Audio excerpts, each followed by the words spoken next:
பென்டன்ல இருக்க strange and வியர்டான ஏலியன்ஸை பத்தி இந்த வீடியோல பாத்துடலாம். அதுக்கு நம்ம சேனலை சப்ஸ்கிரைப் பண்ணாதவங்க மறக்காம சப்ஸ்கிரைப் பண்ணி பெல் பட்டன் ஆன்ல போட்டுருங்க. ஸோ கிக்கின் ஹாக் பாத்தீங்கன்னா பாதி ரூஸ்டரையும் பாதி ஹாக்கையும் வச்சு சேர்த்து வச்ச மாதிரி தான் வரைஞ்சி வச்சிருப்பானுங்க. ஃபர்ஸ்ட் டைம் நம்ம கிக்கின் ஹாக் அப்பேர் ஆனதே நம்ம பென்டன் ஆம்னிவர்ஸ் சீரீஸ்ல தான். கிக்கின் ஹாக்கு ஷார்ட் டைம்லயே ஒரு ஸ்பீட் எடுக்க முடியும். அது மட்டும் இல்லாம நம்ம கிக்கின் ஹாக்ட கிக்ஸ் ரொம்பவே பலமா இருக்கும். அடுத்தது பாத்தீங்கன்னா ஜர்ரிக் தான். ஒரு கொப்ளின் மாதிரி தான் அதை டிசைன் பண்ணிருப்பானுங்க. ஜர்ரிக்கு டிஸ்ட்ராய் பண்றதுனா ரொம்பவே பிடிக்கும். ஸ்பெஷலி மெஷின்ஸை டிஸ்ட்ராய் பண்றதுனா ரொம்ப ரொம்ப பிடிக்கும். இந்த ஏலியனோட அப்பேரன்ஸ் பாத்தீங்கன்னா அது பென்டன் சோவாக்க ட்ரவுட். இந்த ஏலியன் பாத்தீங்கன்னா மீனுக்கு கால் முனைச்ச மாதிரி தான் இருக்கும். இந்த மீனுக்கு பெல்ட்டை போட்டு ஆம்னிட்ரிக்ஸை மாட்டி வச்சிருப்பானுங்க. இந்த ஃபிஷ் ஃபர்ஸ்ட் அப்பேர் ஆனது பாத்தீங்கன்னா பென்டன் ஆம்னிவரஸ் சீரீஸ்ல தான். இந்த ஏலியன் பிடிச்சவங்க மறக்காம லைக் பண்ணிடுங்க. ஸோ அடுத்தது பாத்தீங்கன்னா பிராங்கன் ஸ்ட்ரைக். இந்த ஏலியன் பாத்தீங்கன்னா அந்த ஆலோவில வருமே ஒரு மான்ஸ்டர், அதோட பேர் ஒழுங்கா ஞாபகம் இல்லை, உங்களுக்கு தெரிஞ்சா கமெண்ட்ல சொல்லுங்க. அந்த ஒரு மான்ஸ்டர் தான் ஏலியனா கன்வெர்ட் பண்ணி இவங்க கொடுத்துருப்பானுங்க.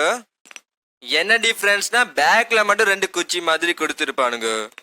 பேக்குனா நான் முதுக சொன்னேன். ஸோ ரிப்ஜாஸை பத்தி பென்டன் கிளாசிக் சீரீஸ் பார்த்து எல்லாருக்குமே தெரிஞ்சிருக்கும். பாத்தீங்கன்னா பிரானாக்கு கை கால் முளைச்ச மாதிரி தான் இருக்கும். இந்த ஏலியன் பாத்தீங்கன்னா தண்ணி உள்ள இருக்க காட்டியிருந்தா அதோட பவர்ஸ் அண்ட் எபிலிட்டிஸை ஈஸியா யூஸ் பண்ண முடியும். தண்ணியை விட்டு வெளியே வந்த ஒவ்வொரு செகண்டும் அதோட பவர்ஸ் குறைஞ்சிக்கிட்டே வரும்.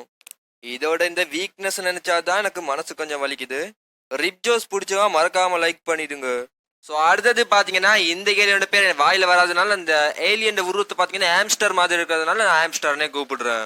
இந்த ஏலியன் பாத்தீங்கன்னா ஹாம்ஸ்டருக்கு மீச முளைச்ச மாதிரி தான் இருக்கும். அது மட்டும் இல்லாம அதோட மீசையில தான் அதோட பவர்ஸும் இருக்கு. ஸோ கோஸ்ட் ஃப்ரீக்கை பத்தி தெரியாத யாருமே இருக்க முடியாது.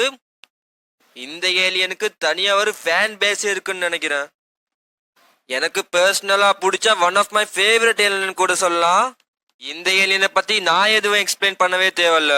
இந்த ஏலியனோட கிரீப்பியான அந்த ஸ்ட்ரக்சர் எனக்கு ரொம்பவே பிடிக்கும்.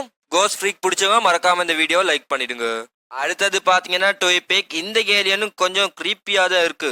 ஏதோ ஒரு எபிசோட்ல இந்த ஏலியனோட முகத்தை காட்டின மாதிரி தான் ஞாபகம் இருக்கு.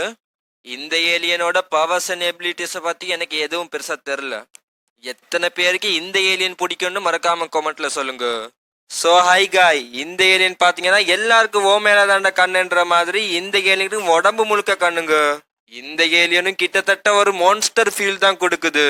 இந்த ஏலியன் பாத்தீங்கன்னா அதோட கண்ணால தான் அதோட பீம்ஸை ரிலீஸ் பண்ணும். அடுத்தது பாத்தீங்கன்னா ஸ்னேஹோ. இந்த ஏலியன் பாத்தீங்கன்னா ஈஜிப்டியன் மம்மி ஃபீலிங்கை கொடுக்கும். இந்த ஏலியன் ஃபர்ஸ்ட் டைம் அப்பேர் ஆனது பாத்தீங்கன்னா பென்டன் கிளாசிக் சீரீஸ்ல தான். இந்த ஏலியனோட அந்த மம்மி லுக் எனக்கு பிடிச்சிருக்கு. இது பாக்குறதுக்கு கொஞ்சம் கிரீப்பியா இருக்கிறதுனால ரொம்பவே நல்லா இருக்குன்னு சொல்லலாம். ஸோ உங்களுக்கு இந்த ஏலியன் பிடிக்குமா அப்படின்றத கமெண்ட்ல சொல்லுங்க. ஓவரால் பாத்தீங்கன்னா 600 சப்ஸ்கிரைபர் ரீச் பண்ணிட்டோம். 1000 சப்ஸ்கிரைபருக்கு இன்னும் கொஞ்சம் தான் இருக்கு. மறக்காம சப்ஸ்கிரைப் பண்ணிக்கோங்க.